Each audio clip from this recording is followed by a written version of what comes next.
Capítulo 2. O que você carrega em sua bagagem emocional? A maneira como você vê o mundo e expressa suas emoções reflete como foi sua jornada na vida, desde o nascimento até a fase adulta. Nessa jornada, você colocou em sua valise bagagens necessárias e desnecessárias que vão influenciá-lo em todas as suas escolhas. Você é o resultado dessas escolhas.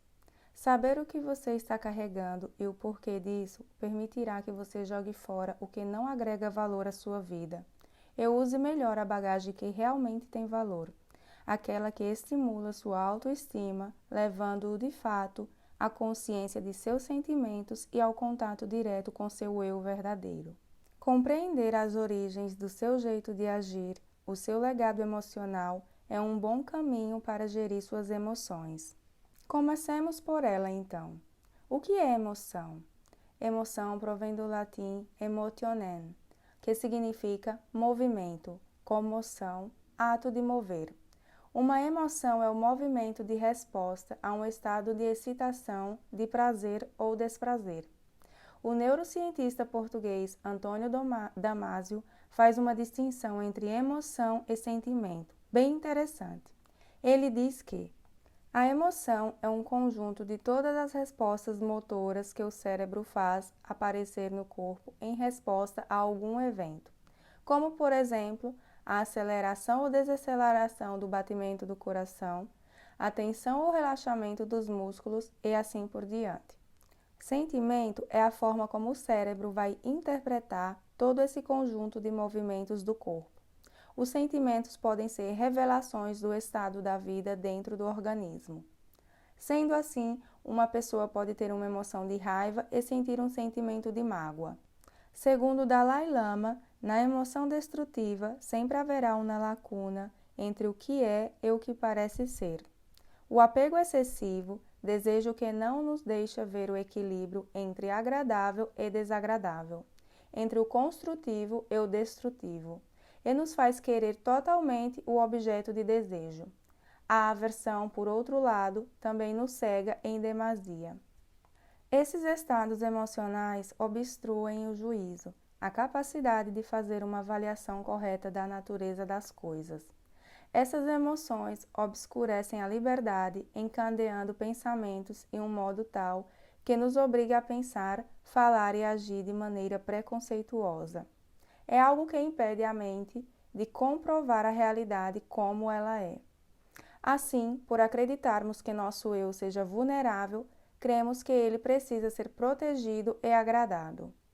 Disso originam-se as sensações de aversão, desprazer, a tudo que possa ameaçá-lo, bem como atração, prazer, por tudo aquilo que agrada e tranquiliza esse eu e o faz sentir-se seguro e feliz.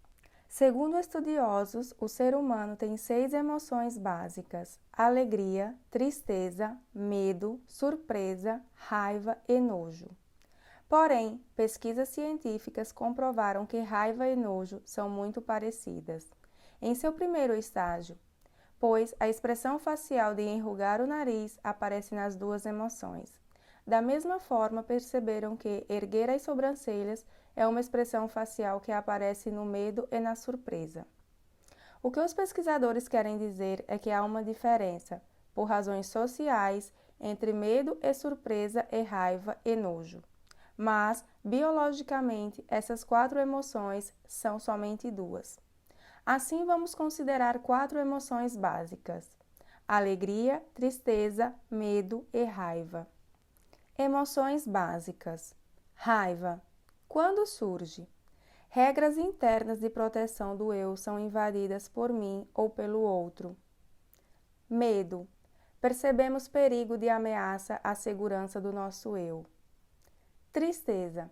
Sentimos dor emocional ou física ao experimentarmos perdas e decepções. Alegria. Sentimos total conforto, sem dor emocional e física. A felicidade é salutar para o corpo, mas só a dor robustece o espírito. Autor Marcel Proust. Componentes essenciais da emoção. Só percebemos qual é a emoção sentida quando sentimos algumas alterações fisiológicas, como, por exemplo, Raiva, perceber-se pela tensão muscular, rosto vermelho, coração acelerado e uma preparação do corpo para a ação. Medo, percebe-se pela respiração difícil, coração acelerado, mãos úmidas, pernas trêmulas, rosto pálido, boca seca, mandíbula dura e a sensação de sentir-se perdido e sem controle.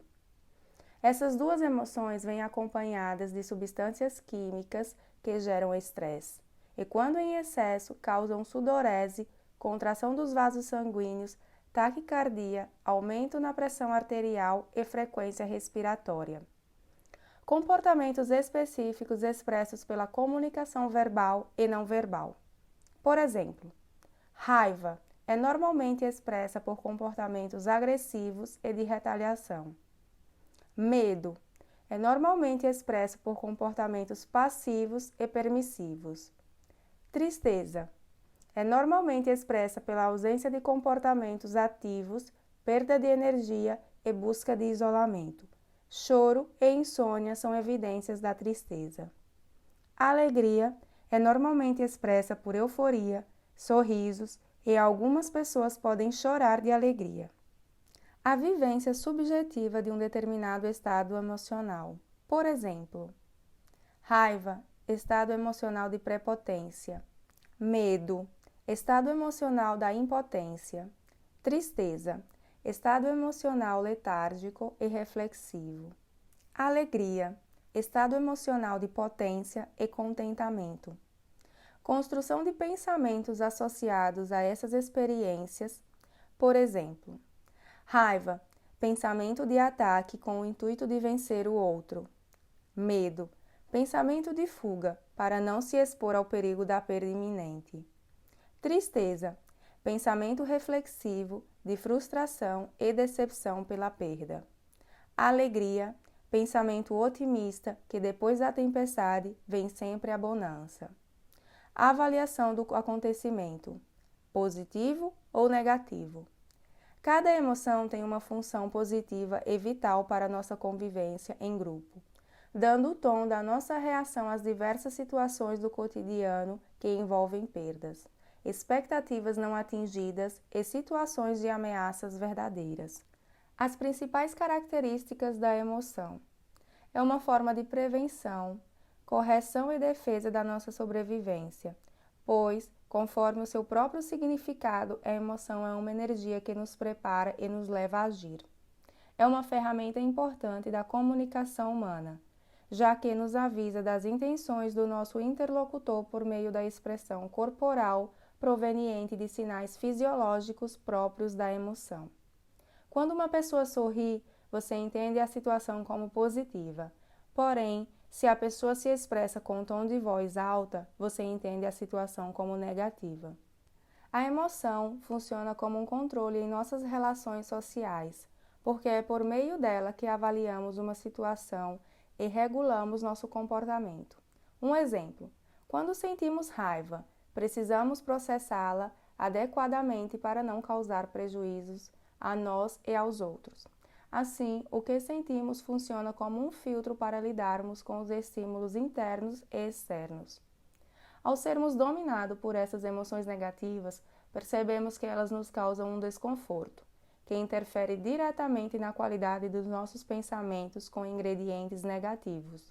Juntos, pensamento e emoção negativos acabam afetando nossos comportamentos, nosso jeito de agir e de nos relacionarmos, seja com as pessoas mais queridas e seja com os menos íntimos, em relacionamentos profissionais ou pessoais. Enquanto a função das emoções negativa é nos avisar de ameaças e riscos de perdas, as positivas têm a função de fortalecer nossas relações sociais, nosso intelecto e nossa saúde física. Quando o estado emocional é positivo, a emoção básica da alegria solidifica-se, desenvolvendo o amor, a amizade e a alegria de viver. Tudo se mostra autêntico e verdadeiro. Assim, fortalecidos, temos reservas suficientes para encarar as ameaças e oportunidades que a vida nos apresenta. Vejamos um exemplo. Se me sentir amado, eu me sentirei mais fortalecido e protegido. E, ao me deparar com uma rejeição no trabalho, não ficarei destruído e amarrado com uma sensação de que sou um zero à esquerda. Dessa forma, minha raiva causada pela rejeição será menos intensa e mais passageira, transformando-se apenas em uma leve irritação. O sentimento positivo promove um comportamento natural de abertura ao feedback e às críticas, ocupando todo o espaço das emoções negativas. Elas serão percebidas como desnecessárias e inúteis. De acordo com o Dr. Martin Seligman, em sua obra Felicidade Autêntica, as emoções positivas e negativas podem estar ligadas ao passado, presente e futuro, influenciando o modo de ver a vida e também escolhas e decisões tomadas. Veja que as emoções ligadas ao passado podem ser positivas, incluindo satisfação, contentamento, realização, orgulho e serenidade, e podem ser negativas, como amargura irremediável, vergonha ou raiva vingativa.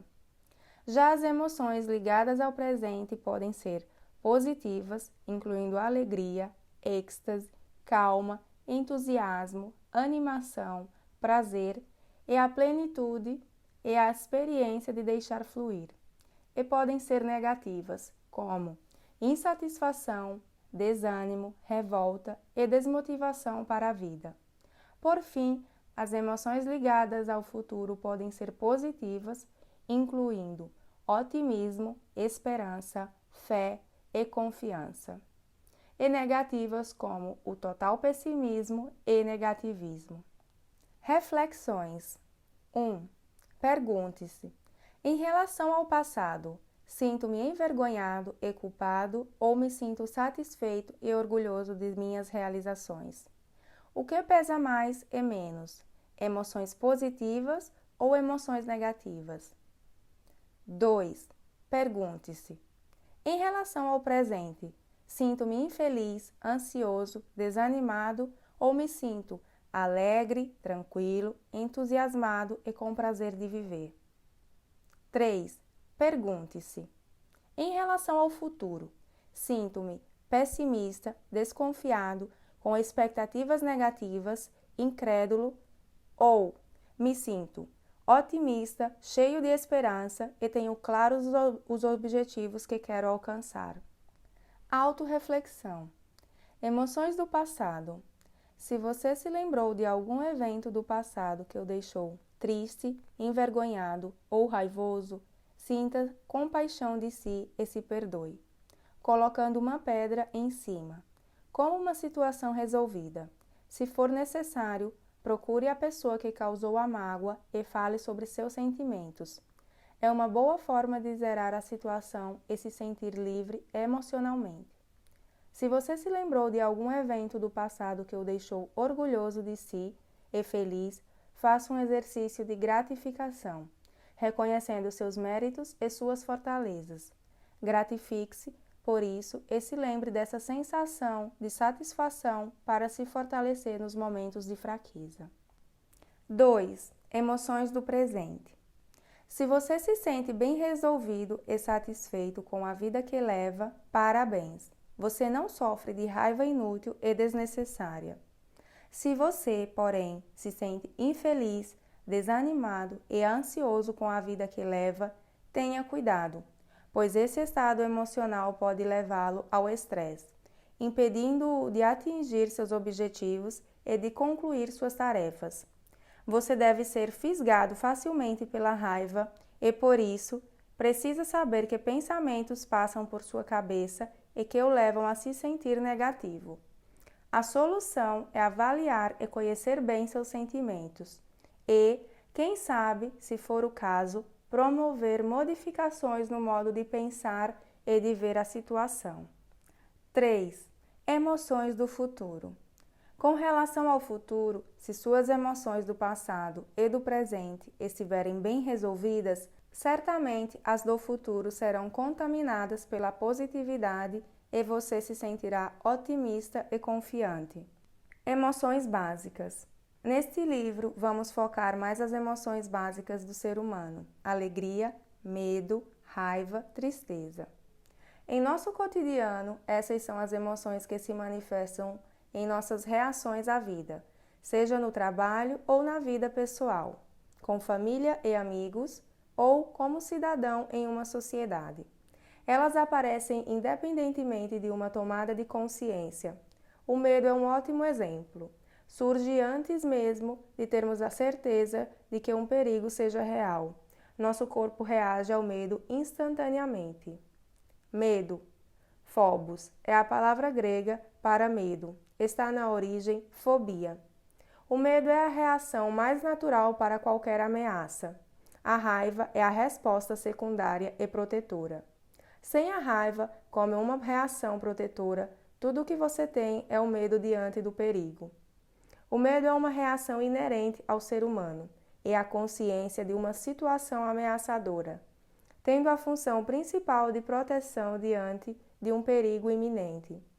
Cumprida sua função de alerta ao organismo, o temor deve diminuir, caso contrário, se torna inútil e perigoso. O descontrole desse processo aniquila a capacidade de adaptação do organismo e provoca um estado de paralisia geral. É do medo sem controle e crônico que se originam os transtornos de pânico e outras diversas fobias, acompanhadas do estado emocional de ansiedade. A ansiedade é a antecipação de algo ruim que, na mente do ansioso, certamente vai acontecer. Raiva é uma energia que promove o movimento e a expressão de algo que não está bom, levando o ser humano a se sentir inicialmente irritado, contrariado e frustrado. Ela tem a força de transformar e mudar, impulsionando as pessoas a repensarem novas alternativas e agir. A expressão da raiva não necessariamente machucará o outro. Ao contrário, se bem expressa, pode mudar os rumos da situação para um resultado melhor. É uma emoção que visa a nos proteger contra ameaças e exposições do nosso eu. A raiva aparece quando regras internas, determinadas pelo processo de socialização, são contrariadas. Afinal, somos seres humanos e, como tal, temos necessidades, desejos e ambições e sentimos raiva quando nossas expectativas não são atendidas. A raiva é uma reação natural à frustração e a primeira resposta a uma perda caracterizada com algum tipo de dor física ou emocional. É naturalmente inclinada a ser expressa, não sendo um sentimento reflexivo, como a ansiedade, nem uma sensação passiva e voltada para si mesmo, como a mágoa. A raiva é voltada para a ação, seja a retaliação ou a autodefesa. É uma energia que se move dos pés ao topo da cabeça, enquanto a ansiedade é a antecipação de ser ferido.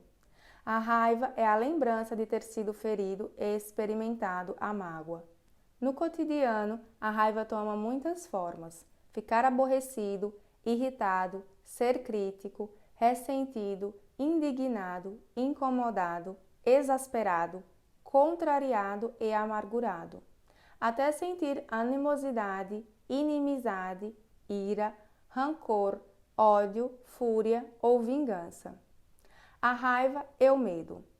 Quando nos sentimos ameaçados, duas emoções principais podem estar presentes: a raiva, que indica invasão, e o medo, que indica ameaça.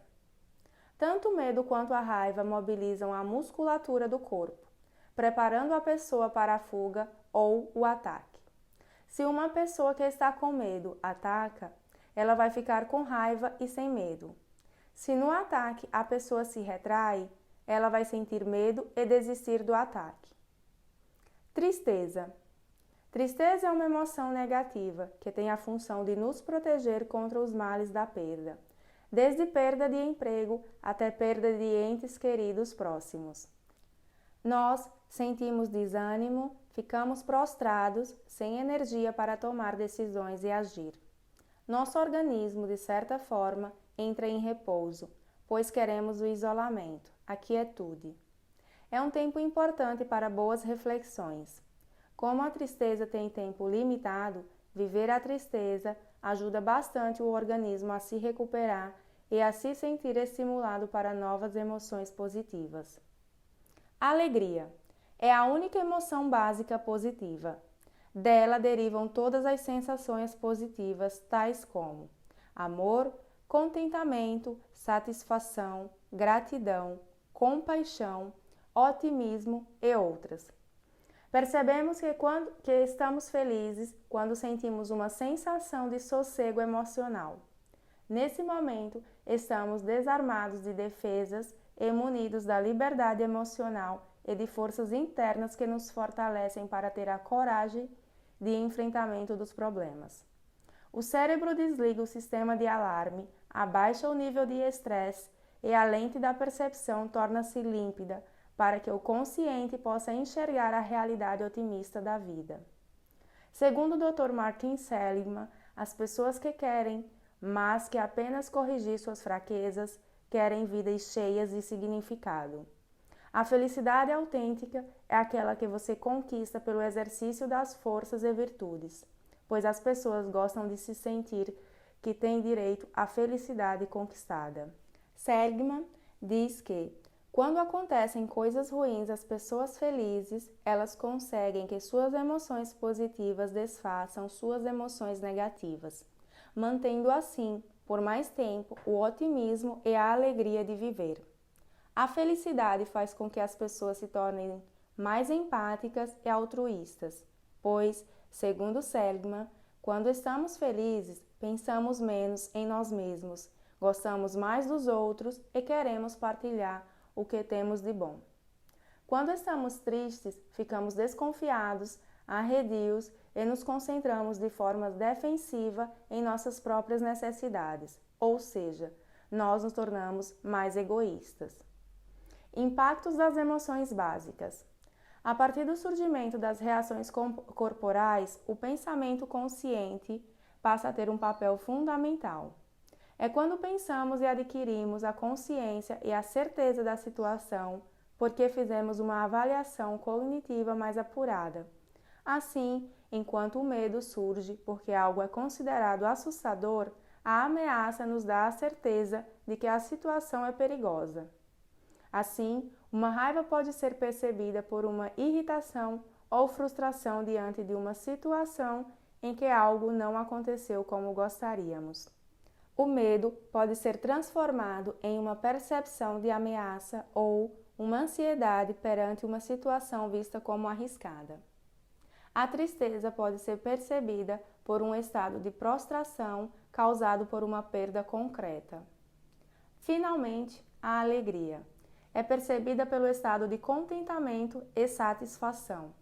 Mas a corrente emocional não para por aí. Ao nos percebermos contentes e satisfeitos, uma onda de amor e de alegria toma conta do nosso interior. Ao nos percebermos ameaçados e nos sentindo ansiosos, sentimentos fortes de insegurança, de vergonha, de ciúme ou de inveja podem assumir o controle da situação. Ao nos sentirmos irritados ou mesmo extremamente frustrados, ondas de fúria, ódio ou menosprezo podem assumir o comando do nosso cérebro. Por fim, a tristeza pode ser sentida como um luto. Vamos falar sobre alguns sentimentos bem comuns no nosso cotidiano pessoal e profissional. Inveja. Inveja significa não ver, de acordo com sua origem latina, invidere.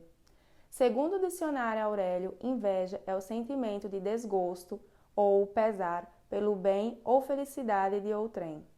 É o desejo violento de possuir o bem alheio. Inveja significa não olhar para dentro de si, e sim olhar e desejar para si o que o outro conquista e possui por seus méritos. A raiva aparece porque, geralmente, o invejoso acredita ser muito mais merecedor do objeto de desejo do que aquele que o possui. O olhar invejoso enxerga o outro como alguém que está invadindo seu território e tomando aquilo que considera seu por direito, sendo isso um gatilho para sua raiva. O profissional invejoso fica com raiva e se torna capaz de boicotar, fazer fofocas e tudo o que puder contribuir para destruir o outro. torna-se crítico e desqualifica o outro, tentando mostrar para si e para todos que ele é melhor que o alvo de sua inveja.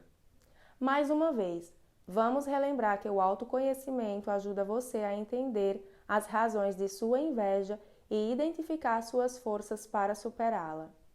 É bom saber também que pesquisas de estudiosos da neurociência mostram que, ao sentir inveja, as pessoas estimulam a região do córtex dorsal anterior do cérebro, responsável pela dor física.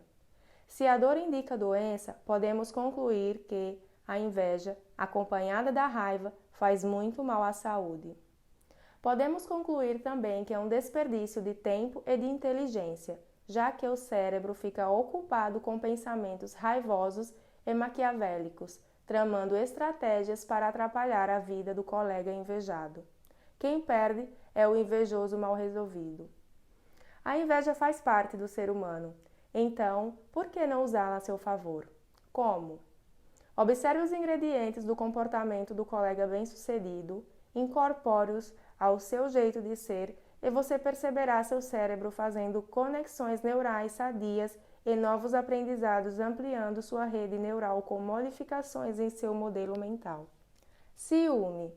A origem etimológica da palavra ciúme vem do latim zelumen e do grego zelos. Por isso, muitas vezes ele é encarado como uma prova de amor, de cuidado com o outro. Segundo o dicionário Aurélio, ciúme quer dizer desejo de posse da pessoa amada, a emulação, competição ou rivalidade. Ciúme é o resultado do receio de perder alguma coisa. Daí vem grande parte da controvérsia sobre ser o ciúme algo bom ou ruim, já que em excesso ele pode trazer sofrimento tanto para quem o sente quanto para quem é vítima dessa paixão. O ciúme envolve um sentimento misto de insegurança e medo da perda. Está intimamente relacionado à inveja e à raiva. A diferença é que a inveja é o desejo do objeto de outrem e o ciúme é o sentimento de posse de outrem.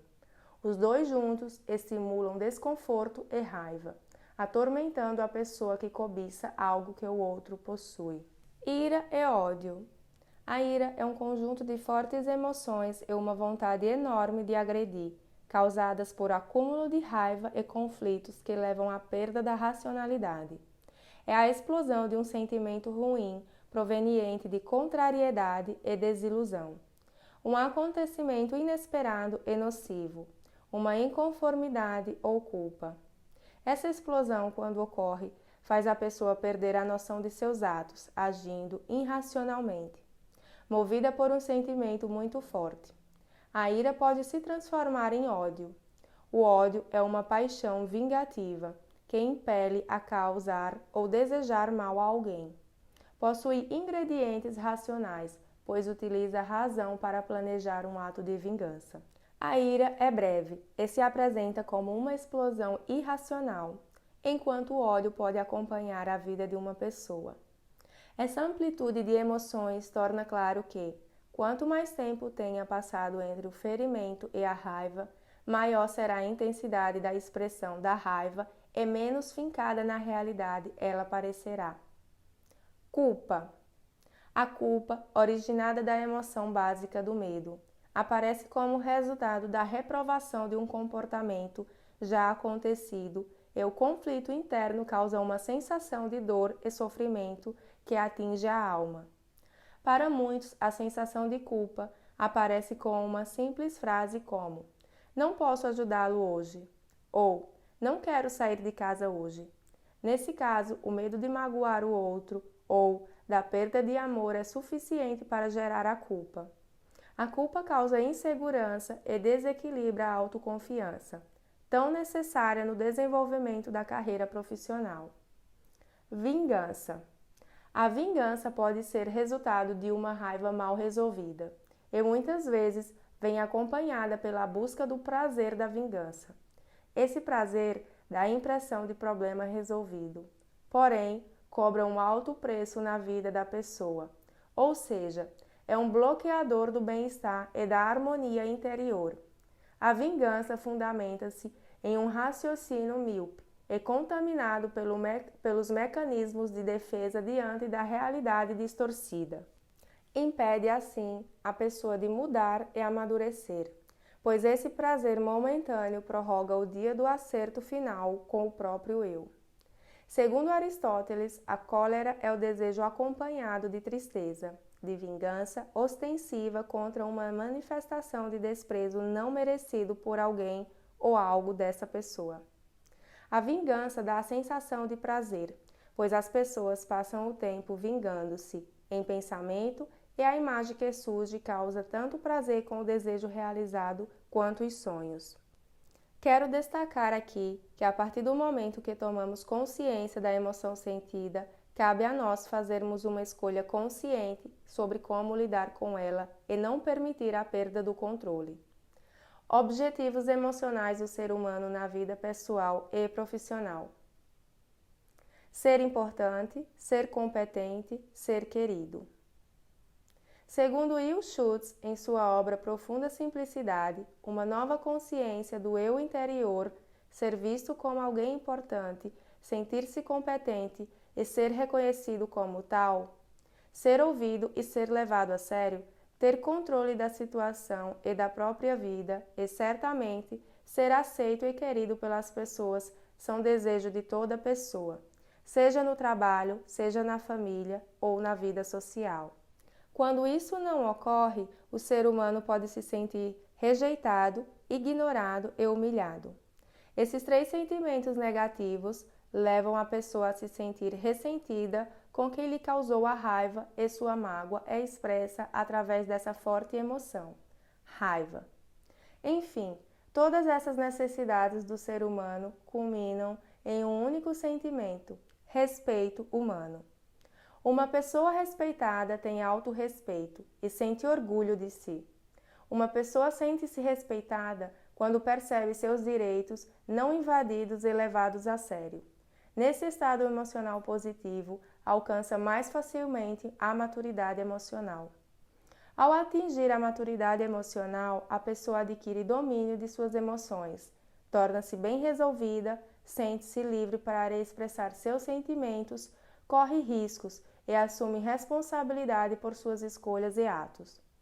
Sua comunicação é pautada na firmeza e autoconfiança, expressando, sem rodeios, o constrangimento, o que pensa, sente e precisa, permitindo que o outro faça a mesma coisa.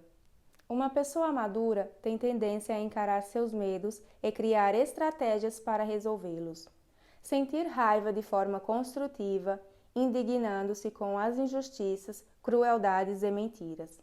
No nível mais elevado de maturidade emocional, essa pessoa empreende uma luta pela igualdade dos direitos humanos e pela ética.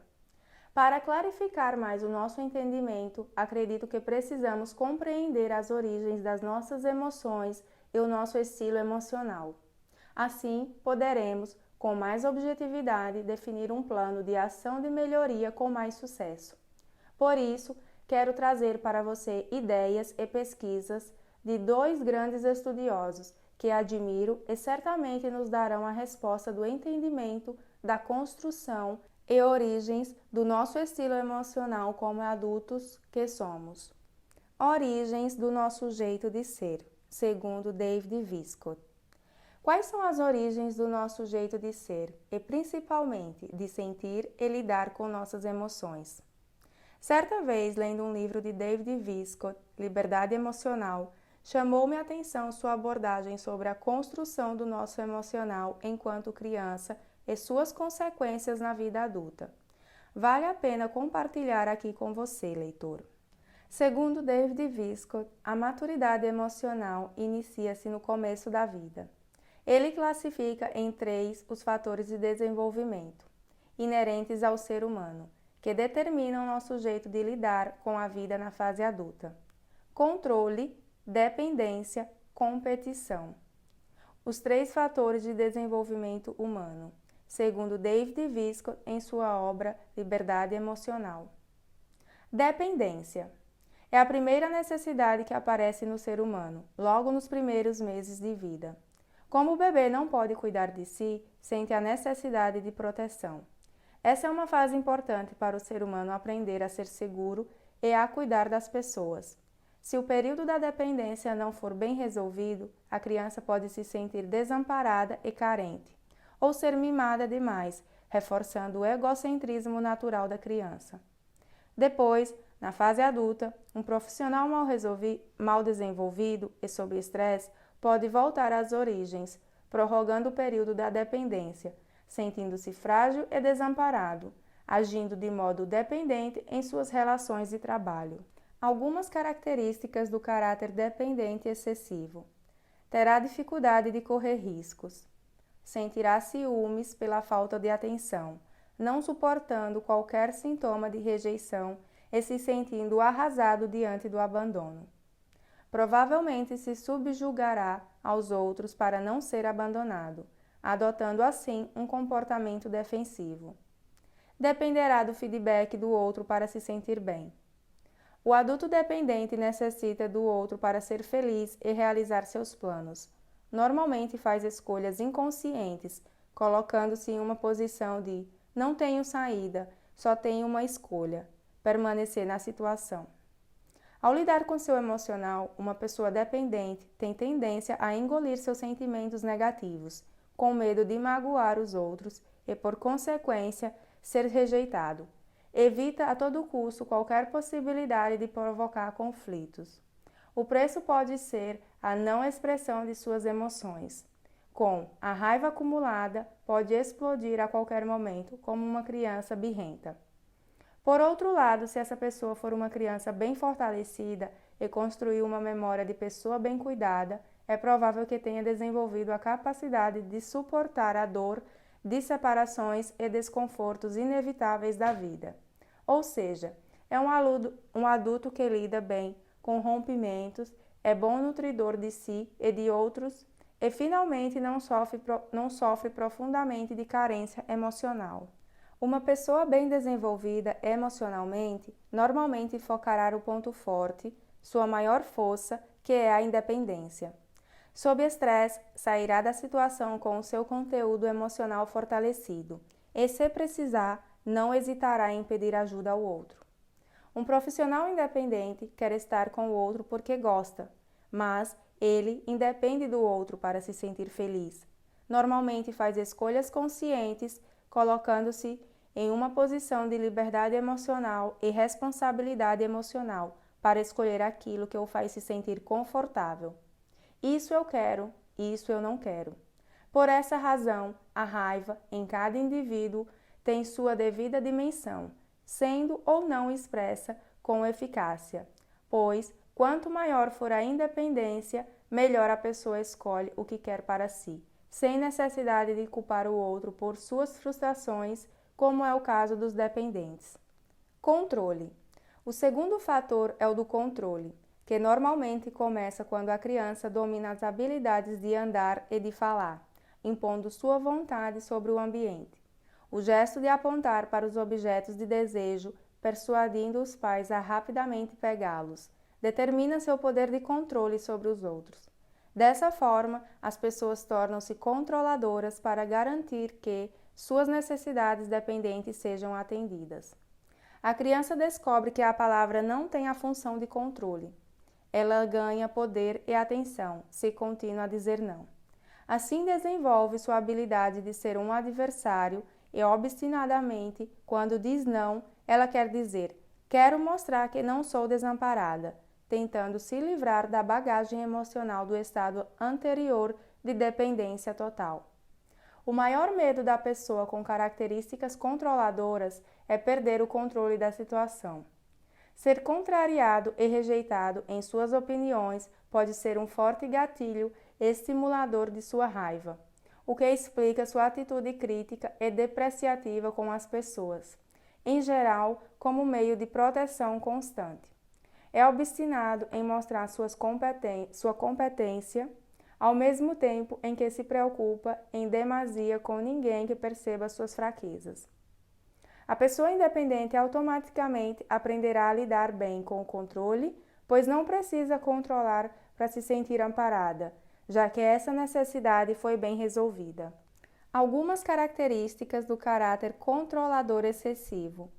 Um adulto que não desenvolveu de forma saudável o período de controle poderá tornar-se mesquinho, gostar excessivamente de dinheiro para ter mais poder sobre as pessoas, ser vingativo e guardar rancor por falhas que os outros desconsideram, ficar ferido quando é rejeitado, ficar ressentido e reagir fortemente se não tiver suas opiniões levadas a sério. Um adulto que passou por essa fase de modo saudável demonstra ser justo, equilibrado e responsável. Antecipa suas falhas e as dos outros, corrigindo-as. É grande pesquisador, estudioso, detalhista, organizado e possui grande capacidade dedutiva e analítica. Aprecia tudo o que lhe dê sensação de controle sobre seu ambiente. Nossa criança com as necessidades de dependência e de controle entrará no terceiro período competitivo, disputando o amor e o controle com outras crianças. Cada criança desenvolve traços dependentes, controladores e competitivos em níveis diferentes, mas o estágio dependente deixa marcas profundas no conteúdo emocional. Competição. O terceiro fator é a competição, que se inicia por volta dos 2 anos de idade, quando a criança começa a se afirmar diante das outras crianças na luta pela sobrevivência e pela garantia do amor e do controle das situações. Uma pessoa competitiva, para se defender, finge não se importar com rejeição, exclusão e outros estímulos de sentimentos negativos. Com isso, vai se ferindo, e quando precisa expressar sua raiva, é a reação de explosão com rancor, às vezes crueldade em demasia. A raiva é rápida e intensa, sendo expressa por meio de comentário agressivo e embaraçoso, ou mesmo criticando e apontando falhas no outro, com a intenção de humilhar e denegrir a imagem da pessoa que lhe causou decepção por ter suas expectativas frustradas. O maior medo do profissional com caráter excessivo de competição é não ser o número 1, pois acredita que o número 2 é o primeiro da fila dos perdedores. Resumindo, a pessoa dependente conta sua carência para inspirar o outro ao cuidar dela. A pessoa controladora, também motivada por sua necessidade dependente, usa o controle para evitar que seja abandonada. A pessoa competitiva tenta fazer com que os outros apreciem suas realizações. Trabalha pelo elogio e pela estima dos outros. Por isso, sua meta principal é ser o número 1. No contexto organizacional ou na vida pessoal, uma pessoa dependente, quando é ferida, se sente rejeitada, traída e sem valor. Uma pessoa controladora, quando ferida, tende a se sentir impotente, estúpida e prejudicada. Uma pessoa competitiva, quando ferida, tende a se sentir derrotada e perdedora. Esses sentimentos negativos normalmente vêm acompanhados de fortes emoções de raiva e medo. Portanto, tem acesso livre a seus sentimentos e entender suas motivações internas ajudarão muito a administrar as emoções, o que é um bom caminho para alcançar a maturidade emocional e, por consequência, lidar de forma eficaz com suas necessidades internas de dependência, controle e competição. Reflexões. Faça uma pausa e reflita sobre com quais características dos 3 fatores você se identifica mais ou menos. Entender como você funciona ajudará muito a desenvolver seu autoconhecimento. Origens do nosso jeito de ser, segundo Richard Davidson. A intensidade e a frequência com que você se sente importante, competente e querido e o quanto se sente resolvido em suas necessidades infantis. Quais sejam a dependência, o controle e a competição, influenciam diretamente no seu estilo emocional, ou seja, no seu jeito de lidar com as emoções. Para analisarmos o estilo emocional, usaremos a abordagem de Richard Davidson, um provedor brilhante de conhecimentos científicos bem interessantes, originados de mais de 30 anos de estudos desse psicólogo e neurocientista.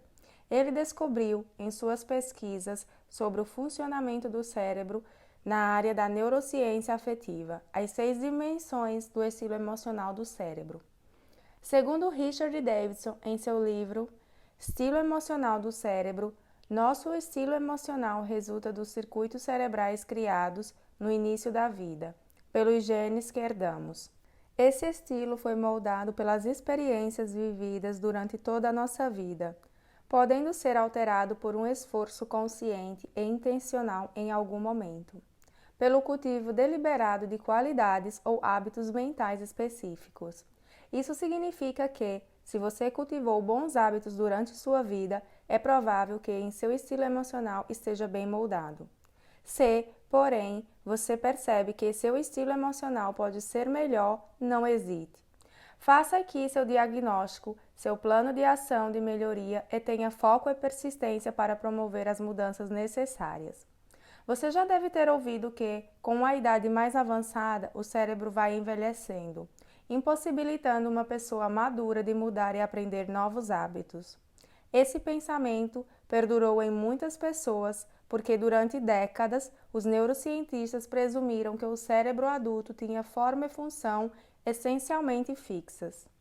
Na verdade, o cérebro tem uma propriedade chamada neuroplasticidade, a capacidade de modificar sua estrutura e sua função de maneira considerável.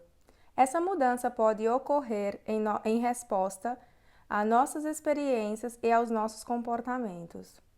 Isso significa que, enquanto estivermos vivos, podemos interferir na qualidade de nossas conexões cerebrais. Como?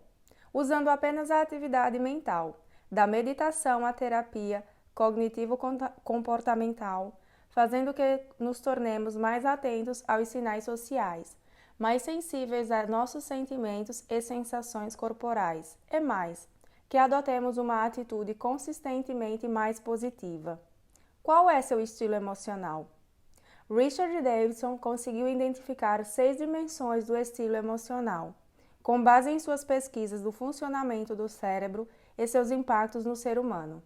Suas pesquisas na área da neurociência afetiva estudaram os mecanismos cerebrais que estão por trás das nossas emoções e a nossa busca por maneiras de melhorar a sensação de bem-estar e de promover qualidades mentais positivas. Sua pesquisa na neurociência afetiva demonstrou que é nas regiões dedicadas ao raciocínio elevado que se encontra a chave para alterar tais padrões de atividade cerebral. Qualquer coisa que esteja ligada ao comportamento humano, aos sentimentos e às formas de pensar surge no cérebro. As descobertas de Davidson foram as primeiras a demonstrar que as emoções positivas e negativas distinguem-se pela ativação do córtex pré-frontal esquerdo, emoções positivas, e do córtex pré-frontal direito, emoções negativas. A ideia de estilos emocionais surgiu quando Davidson viu que o mesmo estímulo de uma emoção positiva ativava o pré-frontal esquerdo e a emoção negativa ativava o pré-frontal direito com intensidades diferentes em 100 pessoas que participaram de sua pesquisa para esse fim. Tendo em vista que o estilo emocional é resultado de todas as funções cerebrais, conexões, circuitos, relações, estrutura, função e neuroquímica, Davidson e sua equipe concluíram que o cérebro contém as bases físicas do estilo emocional.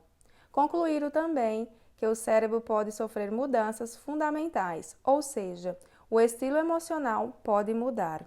Ele conceitua o estilo emocional como um modo consistente de respondermos às nossas experiências de vida. Diz ainda que estilos emocionais são constelações de reações e estratégias emocionais que diferem segundo o tipo, a intensidade e a duração em cada pessoa. Estilo emocional. Segundo Davidson, o estilo emocional tem 6 dimensões: resiliência, atitude, intuição social, autopercepção, sensibilidade ao contexto e atenção. Davidson descobriu que pessoas diferentes têm estilos emocionais distintos, ficando convencido de que as diferenças individuais são justamente a característica mais notável das emoções. Agora poderá refletir também como lida e se sente diante de 6 fatores, trazendo ao consciente os seus pontos vulneráveis e fortalezas emocionais. Vamos à sua autoanálise.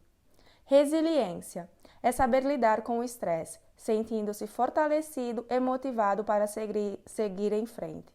A resiliência equilibra-se nas forças internas da pessoa e nas suas interações humanas.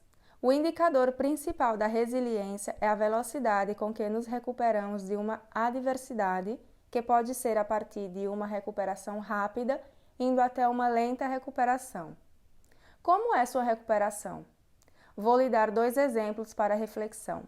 Quando você discute com um amigo próximo ou com alguém querido, isso deixa mal-humorado por mais tempo que você desejaria?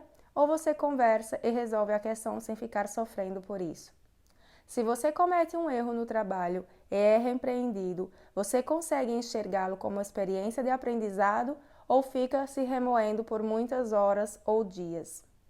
Lembre-se de feedbacks recebidos e como reage diante de situações de risco. Argole o número que considera ser adequado para sua recuperação frente a uma situação que lhe causa desconforto emocional e fragilidade. A tabela a seguir vai de 1 a 10, sendo que 1 é recuperação lenta e 10 recuperação rápida. Então se avalie. 2. Atitude. É um jeito decidido e positivo de ser. Uma pessoa tem atitude quando possui aquela força interna que lhe dá energia e estímulo para visualizar ou viver uma situação com positividade, tornando a situação agradável. O indicador principal da atitude é por quanto tempo conseguimos sustentar as emoções positivas. Por quanto tempo você costuma manter-se com uma atitude positiva?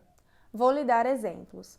Quando você vai a uma festa, tem uma sensação positiva que tende a se manter ao longo de toda a noite, ou a tendência é se sentir entediada depois de um tempo e sair antes do término da festa.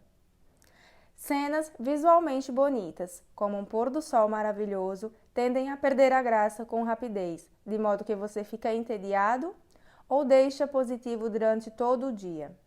Lembre-se de feedbacks recebidos e também como você vê seu estado emocional, mais positivo ou mais negativo. Agora, escolha um número de 1 a 10 adequado para sua atitude, indo de total atitude negativa, número 1, para total atitude positiva, número 10. 3. Intuição social. É a facilidade com que captamos os sinais sociais emitidos pelas pessoas ao nosso redor. Existem pessoas que não percebem quando sua linguagem e postura estão deixando o outro constrangido ou cansado, e continuam expressando-se inadequadamente. É provável que tal comportamento somente será bloqueado com a reação do outro, ao impor limites. Ao serem repreendidas, emoções negativas aparecerão para dar um tom defensivo no relacionamento. É o conflito estabelecido. Normalmente não entendem por que as pessoas se chateiam e, mais, distorcem os fatos da realidade objetiva. Pessoas com capacidade de captar os sinais sociais emitidos pelas pessoas ao seu redor normalmente estabelecem relações sadias e sabem prevenir e administrar conflitos adequadamente. Vou dar um exemplo para sua reflexão. Quando você conversa com alguém, costuma perceber sinais sutis das emoções do seu interlocutor, desconforto ou raiva, por exemplo. Ou se assusta quando alguém reage raivosamente, porque você não percebe nada do outro. Lembre-se de feedbacks recebidos e argole o número que considera adequado para sua intuição e percepção do ambiente. Quanto mais alta for sua pontuação, maior será sua intuição social. Uma pontuação mais baixa sinaliza que você está mais propenso a ser socialmente desnorteado, ou seja, não percebe adequadamente a comunicação verbal e não verbal do seu interlocutor. 4. Autopercepção. É nossa capacidade de perceber as sensações corporais relacionadas às emoções. É a percepção, por meio do nosso corpo, sobre o que acontece conosco.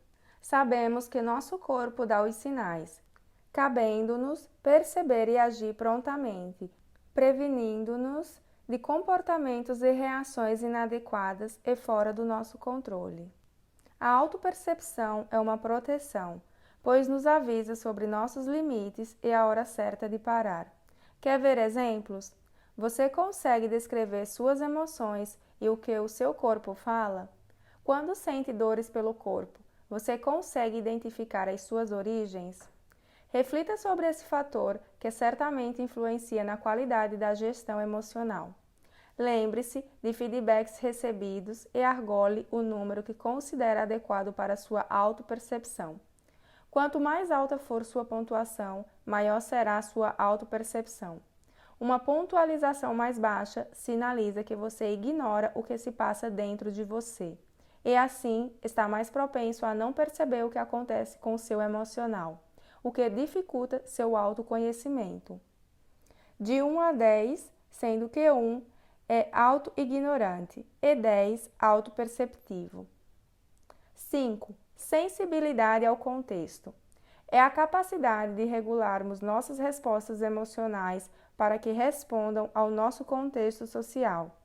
Ter sensibilidade ao contexto contribui para melhorar nossa intuição social, pois à medida que percebemos em que ambiente estamos, tornamos-nos mais pertinentes nas relações sociais.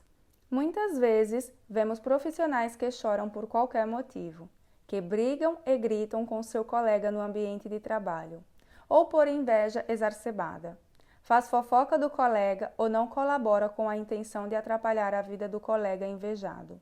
Existem aqueles que aproveitam um evento social para pedir aumento ao chefe, seduzir colegas de trabalho ou exageram nas brincadeiras.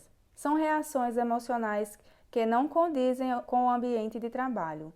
O esperado é que o profissional seja colaborativo, responsável, transparente e maduro. Lembre-se de feedbacks recebidos e argole o número que considera adequado para sua sensibilidade ao contexto. Se sua pontuação ficou abaixo de 3, você está do lado desligado do contexto. Uma pontuação de 8 ou mais indica que você é muito atento ao contexto. De 1 a 10, sendo que 1 é desligado e 10 antenado. 6. Atenção. Quão aguçada e clara é nossa concentração?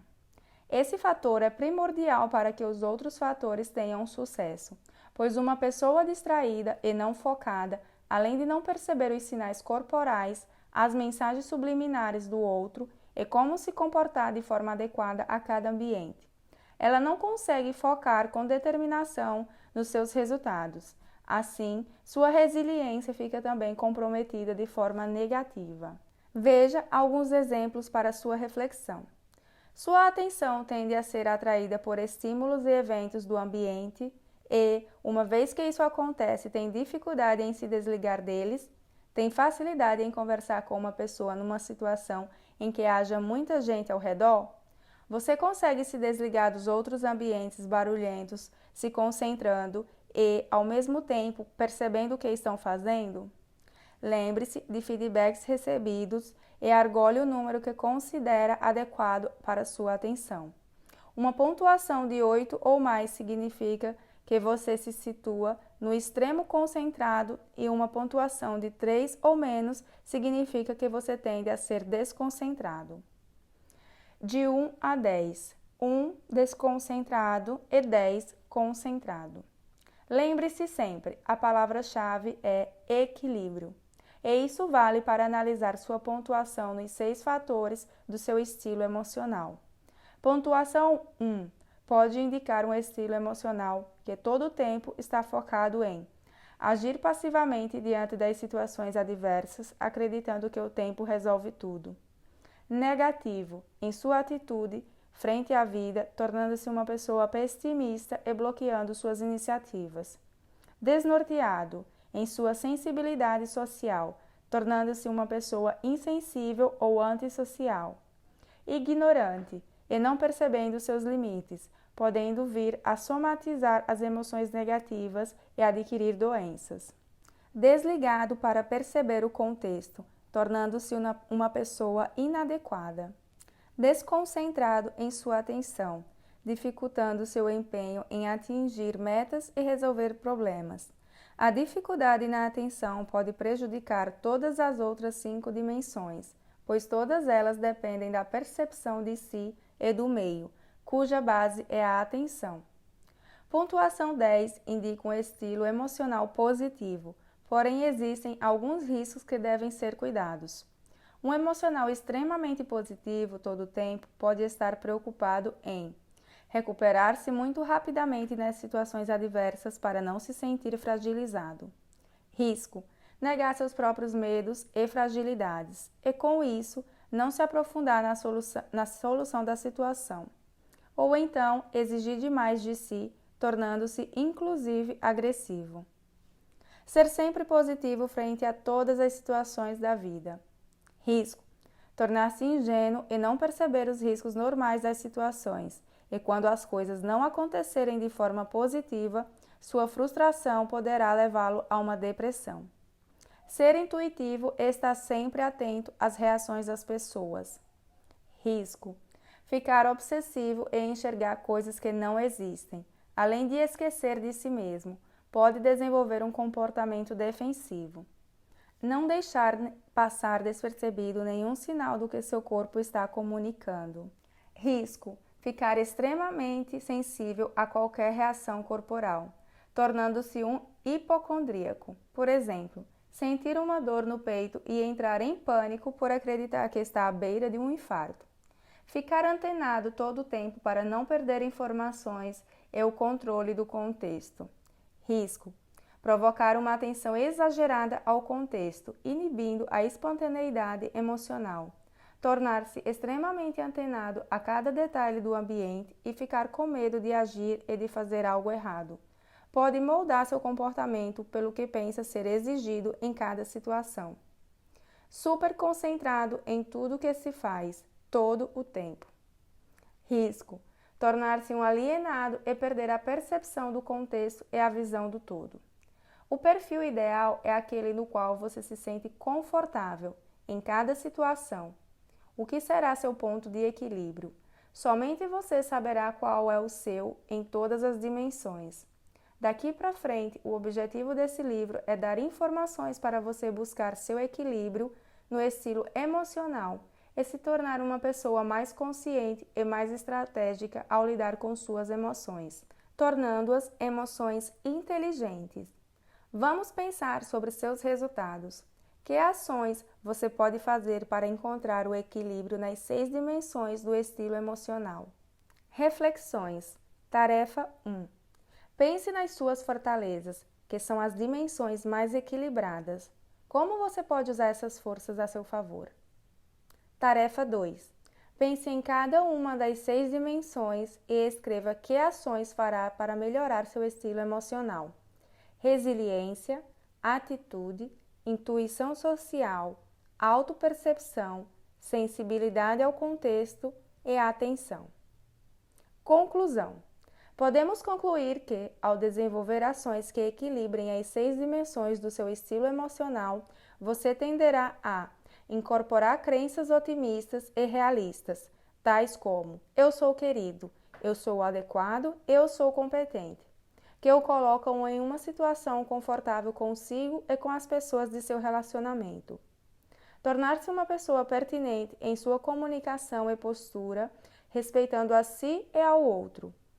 Tornar-se uma pessoa fortalecida por bons hábitos emocionais e comportamentais, de tal forma que, se em algum momento de sua vida as crenças "eu não sou amado", "eu não sou competente" e "eu não sou adequado" aflorarem, você terá um repertório mais otimista para ressignificar seus pensamentos negativos e rapidamente resolver suas inseguranças e conflitos pessoais e profissionais. Seu cérebro e sua saúde vão agradecer muito. Enfim, ter um equilíbrio emocional invejável. Vamos aprofundar mais o conhecimento do cérebro.